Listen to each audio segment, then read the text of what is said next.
Tonight at 10, the Chancellor defends his tax rises, saying a healthy post-pandemic economy required tough measures. At the Conservative Party conference, Rishi Sunak warned that more borrowing to balance the books would be immoral. There can be no prosperous future unless it is built on the foundation of strong public finances. I have to be blunt with you. Our recovery comes with a cost. He was speaking as the army began deliveries of fuel to ease the petrol crisis in parts of the southeast. We'll be analysing the Chancellor's speech as more households count the rising cost of living. Also tonight, millions around the world are forced offline as a network blackout hits Facebook, WhatsApp and Instagram. The Tory party donor involved in a Russian corruption scandal. We have a special report. And feeling the heat, the Nobel Prize winners who worked out how our bodies respond to warmth and touch. And coming up in the sport on the BBC News channel. Welcome back, Claudio. Watford appoint Ranieri as their new manager after sacking Xisco Munoz on Sunday.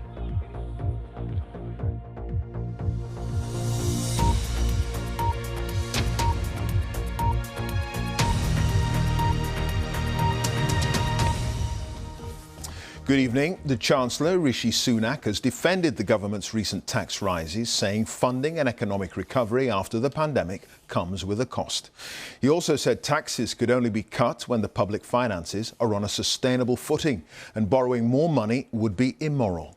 The comments came in his first speech to a Conservative Party conference in person as Chancellor, where he also said Brexit is in the long-term interests of the UK despite challenges.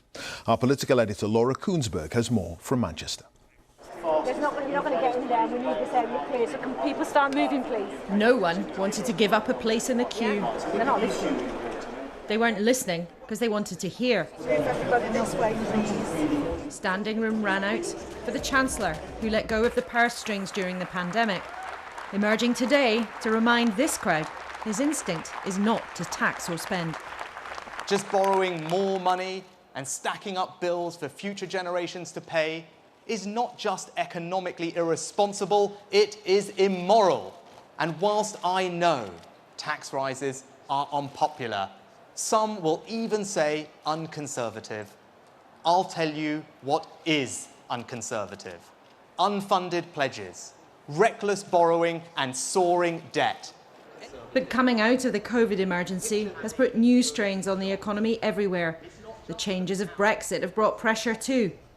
We are facing challenges to supply chains, not just here, but right around the world.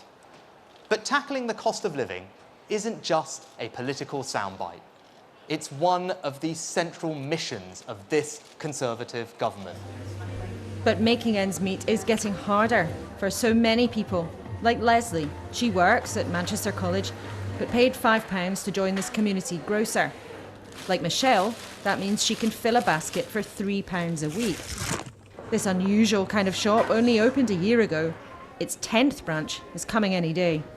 The government needs to be looking at the real world and the real people that suffer if there isn't a meal on the table. It doesn't matter how many hours you work, it's not just about your food shop. You've got all your other aspects of a shop. You know, you've got like your mortgage payments, you've got rent payments, you've got gas, electric.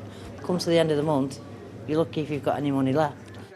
One cabinet minister told me the government's walking a tightrope when it comes to people and the public finances being able to pay their way. And Rishi Sunak's future will be shaped by whether he can hold his balance. At just the moment when it feels like we've done enough, we must not stop. Now is the time to show them that our plan will deliver, and now is the time, at last, at long last, to finally turn to the future. Thank you. Maybe it was a down payment on his own political future, trying to reassure the rank and file he's a low-tax Tory.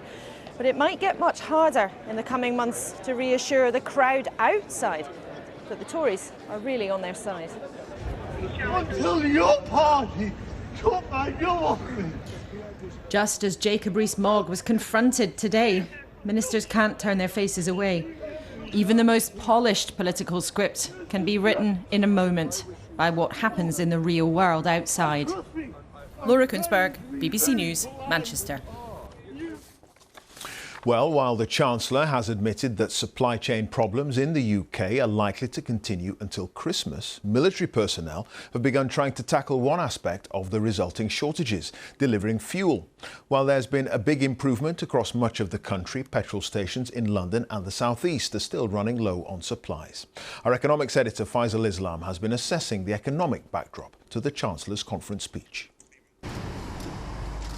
This is the military, not as we're used to seeing them, helping out in petrol distribution, even as there are wider post-lockdown supply chain challenges across the globe. These scenes are unique to Britain. For the government, alongside some new visas for drivers, this is an example of what the Chancellor refers to as whatever it takes to deal with the problems in getting goods to market normally. The latest figures show there has been a marked improvement across the UK, except in London and the South East, where the petrol situation remains challenging, but the underlying haulage driver issue also remains. It's all very well saying improved pay and conditions. Next week Boris will be whinging and whining that inflation has gone crazy because everybody's paying twice as much for their drivers as they were 6 months ago. The Chancellor's speech did not contain any big new announcements. He'll have the chance to do so at this month's budget. The entire thrust of economic policy now seems to be about trying to raise wages. So far, it doesn't look as if overall there is a significant increase in wages. What really needs to happen is that workers and unemployed people can have the best possible opportunity of moving to the places where there are the shortages of workers, where there are vacancies, and that means signalling that in those particular sectors they can earn more. Farmers made their concerns clear outside the conference. Yesterday, the PM played down the prospect of a possible mass cull of pigs that farmers have blamed on a post-Brexit worker shortage.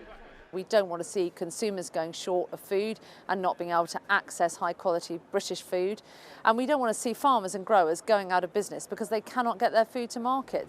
The Chancellor's long-term economic optimism faces some serious short-term challenges. The worker shortages and supply shortages are having a material impact on, for example, the Bank of England's forecasts for the economy, on household disposable income, on consumer confidence. And it's not just hauliers and farmers questioning whether the government's really doing whatever it takes to solve this issue. They were joined today by a prominent Conservative and Brexit-supporting retailer. The chief executive of Next, Lord Wolfson, said that cash alone cannot conjure up enough workers and warned that forcing a rise in wages could simply lead to a 1970s-style spiral of rising prices. Right now, even keeping the normal wheels of the economy turning requires some pretty extraordinary intervention. The path to the Chancellor's high-tech, high-wage future may take some time. Faisal Islam, BBC News. Hundreds of millions of people around the world using some of the most popular social media sites, Facebook, Instagram and WhatsApp, have been forced offline in a major global blackout. It's one of the longest outages, already lasting several hours, and Facebook's share price has plummeted by nearly 5%. It's not known what's caused the problems or when they'll be fixed. Our Consumer Affairs correspondent Coletta Smith has the full story. It's a trilogy of companies with one owner, and this afternoon it was the same message about them all. Facebook is down, Instagram isn't working, and WhatsApp went down too. The fact that all three companies have been impacted suggests that it's something right at the heart of that social media giant that's gone horribly wrong. Facebook has servers everywhere, all over the world, to ensure that the service it delivers is of course, optimized and is a good service to the users. So the fact that it's global suggests that it's not a problem with its server system. It could well be a problem at the heart of the technological engine that runs all those servers. Many within the tech industry think it's a problem with the domain name system. That's effectively the internet's address book, and something has been wiped at Facebook, so when you click an app or type the name, users aren't being sent anywhere. Yeah, it's been a bit of a nightmare us trying to find each other. Yeah, had to go back to text. I'm so glad it's out, and I think the world would be a much better place if it doesn't come back on. It's been really annoying. Obviously, I haven't been able to contact my mum because she lives in India and we're not texting and calling. WhatsApp is rapidly replacing texts and regular calling, particularly in the developing world, as a much cheaper way to communicate. And millions of small companies here and around the globe depend on Facebook to conduct their entire business. Today's outage is huge in scale, but similar events have happened before. In July, problems with the domain name system meant that Airbnb, HSBC Bank and PlayStation were among a raft of sites to go down for hours. But today, with the biggest social media players down, other platforms like TikTok and Twitter are seizing their moment in the limelight. Coletta Smith, BBC News. Let's get more from North America business correspondent Michelle Fleury, who's in Boston. Michelle, this outage, it's gone on for quite a few hours now. It well and truly has broken the internet. Yeah, I mean, we think this outage has gone on for, around 5 hours at this point. Now, look, they happen from time to time, but typically these problems are fixed very quickly. So an outage this long is highly unusual. And there are going to be many frustrated people tonight, in part because billions of people use these services. Facebook has nearly 2 billion daily users. Instagram, I think, has nearly 1 billion. The damage to the company was reflected in the share price, which closed down nearly 5%. But even at the start of the day, it was already lower because Facebook has been hit by a series of damning reports from a whistleblower accusing the company of prioritising profits over misinformation and the health and safety of teens. Now, that whistleblower, Frances Haugen, is due to appear before lawmakers on Tuesday to testify about Facebook's impact on teens. We've already heard one senator compare Facebook to big tobacco in the way that they draw in teenagers and cause them harm. So a bad week already for this company. OK, Michelle, thank you. Michelle Fleury there live in Boston. A secretive Russian whose businesses have backed 34 Conservative MPs has been involved in a Russian corruption scandal, according to an investigation by the BBC's Panorama programme. Leaked documents show that the former oil executive Viktor Fedotov secretly benefited from an alleged £4 billion fraud. His lawyers told the BBC there is no evidence whatsoever that Mr. Fedotov behaved improperly. The revelations came from the Pandora Papers, a leak of 12 million offshore documents. Richard Bilton has the full story. These are the beaches of Isny. A Russian businessman has big plans for them. France is 100 miles across the Channel. Now, later this month, the UK government will decide whether or not to approve an ambitious plan to link the two with an underwater energy and communication cable.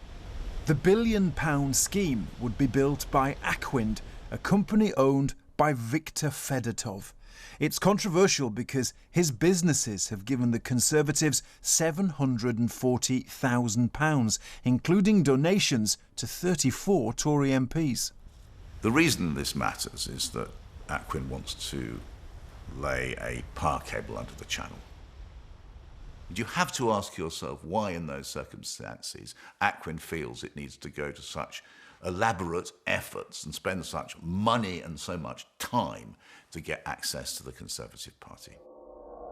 Working with the International Consortium of Investigative Journalists and The Guardian, Panorama has found out how the man behind the plan made a fortune. The total length of our trunk pipelines is over 68,000 kilometers. Documents show how Mr. Fedotov and two managers of Transneft, the Russian state oil pipeline firm, secretly owned a company that was awarded Transneft contracts. It has previously been alleged in Russia that the company was paid huge sums for work that was never done.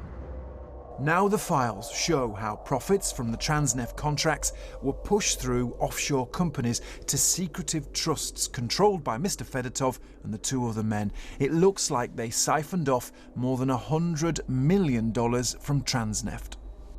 If people are able to construct a scheme whereby they can extract for doing nothing $100 million plus out of government funds, then the real loser are the men, women and children who rely on the government to give them education, health, roads, social services.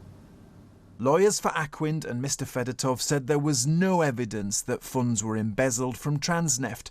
Mr Fedotov denies any allegations of wrongdoing, and he never had any interest in British politics and has operated in an open and transparent manner.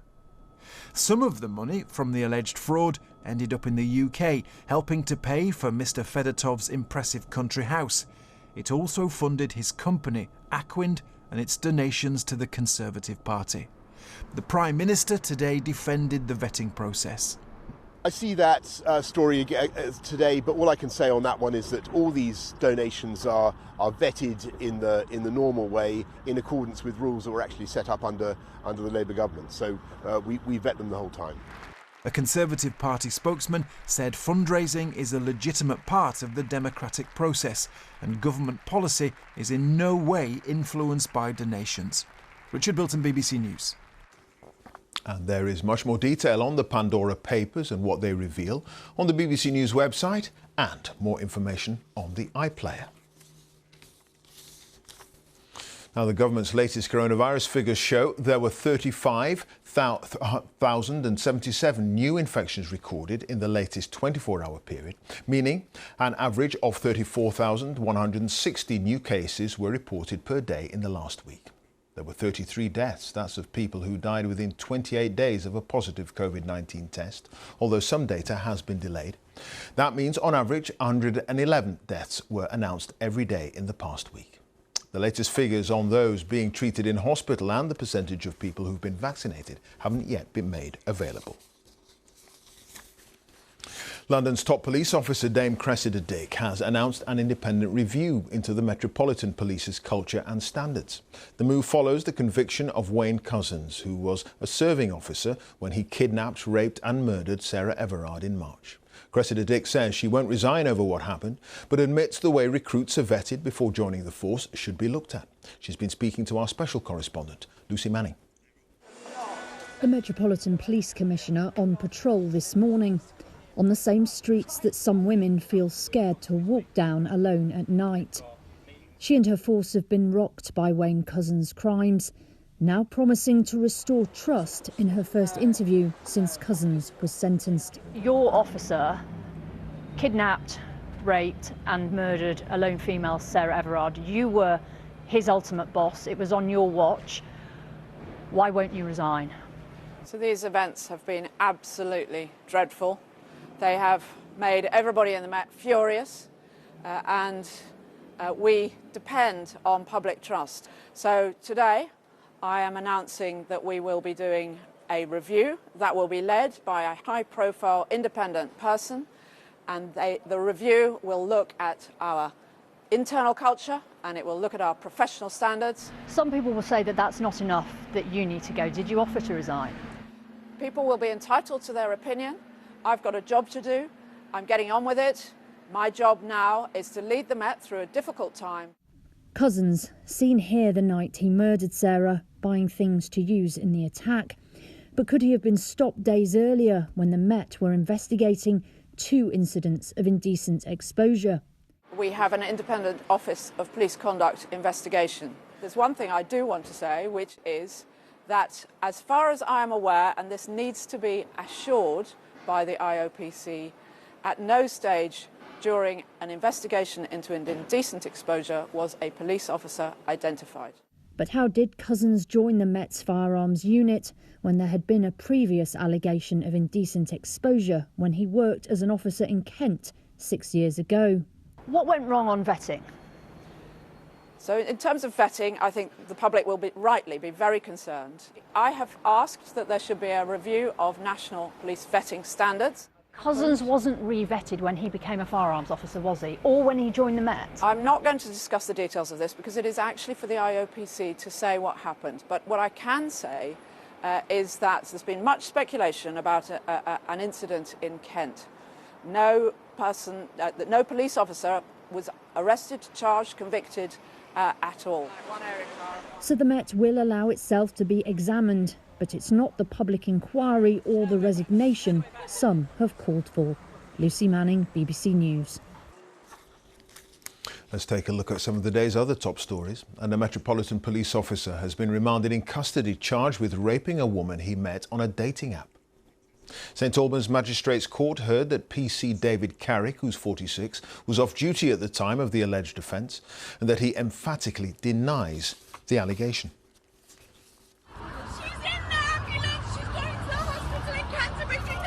In Shillate, Britain, protesters have again been confronted by angry drivers as the group blocked more roads in London. 38 of the climate change activists were arrested near the entrance to the Blackwall Tunnel during the morning rush hour. It follows recent protests on the M25 and the M4. London Ambulance Service has issued a plea asking protesters to let their crews pass. A 31-year-old nurse has pleaded not guilty to murdering 8 babies at a hospital in Chester. Lucy Letby appeared at Manchester Crown Court via video link, where she also denied 10 counts of attempted murder at the Countess of Chester Hospital between 2015 and 2016. Her trial is due to begin next October.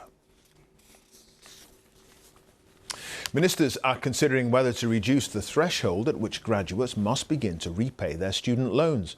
Currently, anyone earning just over £27,000 a year starts to pay their debt.